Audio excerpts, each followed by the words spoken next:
Orang tua mengadakan acara peringatan 1000 hari meninggalnya orang tua. Kalau saya sebagai anak ikut menghadiri, apakah itu termasuk dosa besar? Tidak kita katakan dosa besar, tetapi begini Bapak Ibu sekalian. Ibadah itu ada tuntunannya. Ya. Kita punya Islam ini sudah sempurna. Al-Quran sudah lengkap, sunnah-sunnah Nabi sudah lengkap. Yang kita kerjakan yang ada panduannya saja. Tidak usah ditambah-tambah. Acara kematian, kalau ada orang mati, maka dianjurkan bertakziah selama 3 hari. Bertakziah, apa itu takziah? Meringankan kesedihan keluarga mayit. Kesedihan mereka, keluarga mayit. Jangan difahami ya, kalau orang takziah untuk mayit.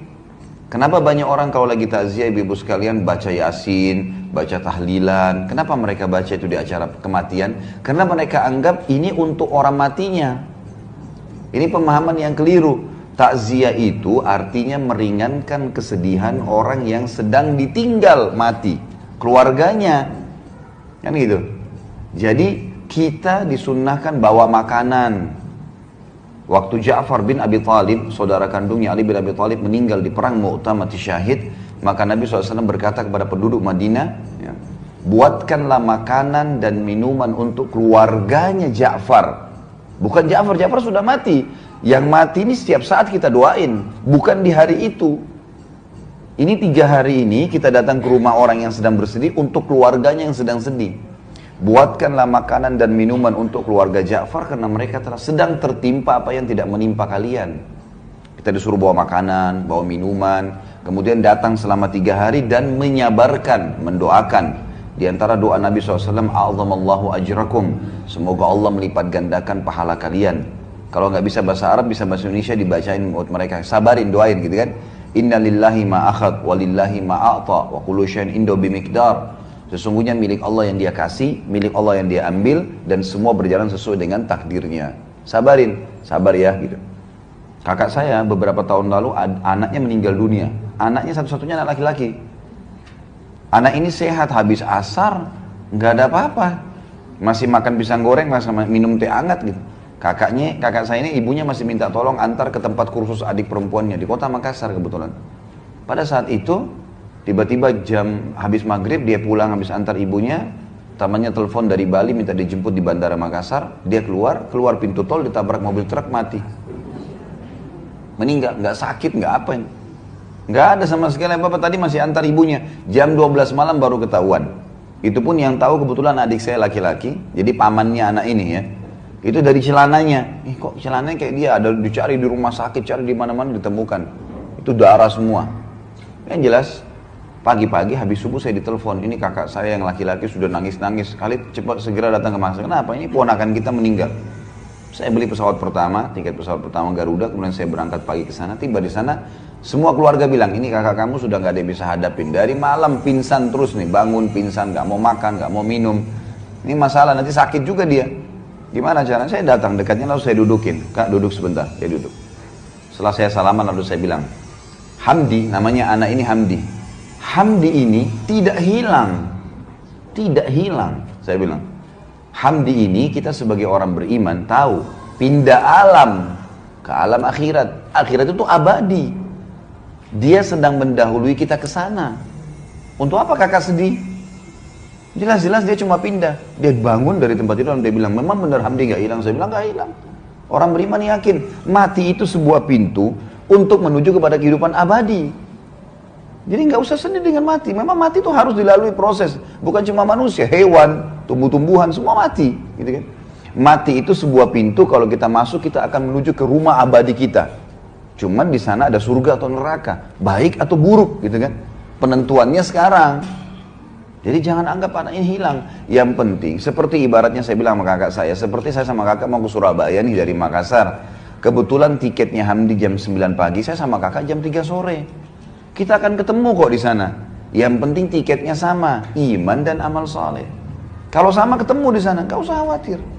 Orang tua kita yang meninggal, anak kita yang meninggal, suami istri yang meninggal, gak ada masalah. Orang mukmin tahu. Rukun iman kita itu kan. Rukun iman itu ada 6 diantaranya iman kepada hari kiamat, kematiannya, alam barzahnya, hisabnya, surga nerakanya, panjang lebar itu. Kalau ibu-ibu ikutin ceramah saya di YouTube, Kitab Minhajul Muslim, tulis saja tanda-tanda hari kiamat.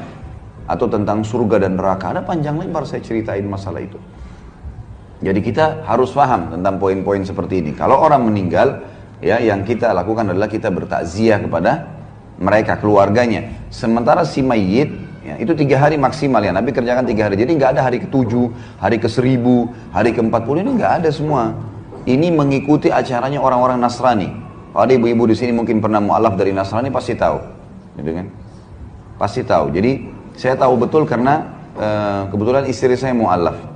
Non-muslim, tadinya Nasrani masuk Islam. Kemudian di acara keluarganya di daerah Manado itu luar biasa kalau kematian. Hari ke-3, hari ke-7, hari ke-40, hari ke-1000 mereka main gaple di situ, mereka makan, mereka semua pesta-pestaan. Orang Islam nggak ada hubungannya dengan itu. Nggak ada hubungannya sama sekali, kita nggak ada hubungannya, kita punya syariat sendiri.